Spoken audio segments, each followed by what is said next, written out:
নমস্কার বন্ধুরা, আজকে আমি নিয়ে চলে এসেছি আমড়ার আচার। দেখুন, আমরা ছাড়িয়ে নিয়েছি এবং এইগুলো একটু আটিগুলো শক্ত হয়ে গেছে বলে ছেঁচে নিয়েছি। ছেঁচে নেওয়ার পরে এই দেখুন, আমি কড়াই বসিয়ে দিয়েছি, তেল দিয়ে দিয়েছি, তেল গরম হয়ে গেছে। এবার আমি পাঁচফোড়ন দিয়ে আমড়াগুলোকে একটু কষে নেব।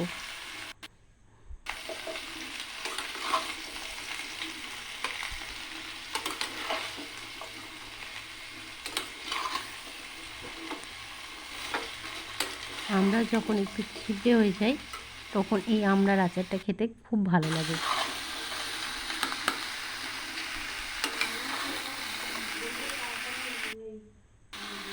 এই দেখুন, নুন দিয়ে দিলাম,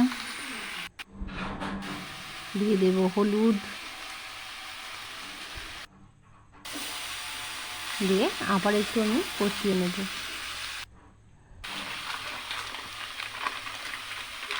এবার আমি দিয়ে দিচ্ছি গুড়, পরিমাণ মতো গুড়টা দিয়ে দিলাম।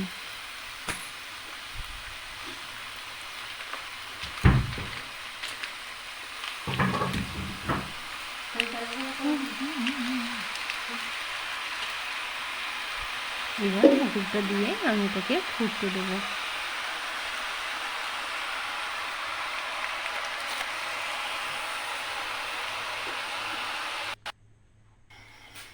এই দেখুন, ফুটে উঠেছে, আমড়াগুলো আমার সেদ্ধ হয়ে গেছে, আমার রেডি।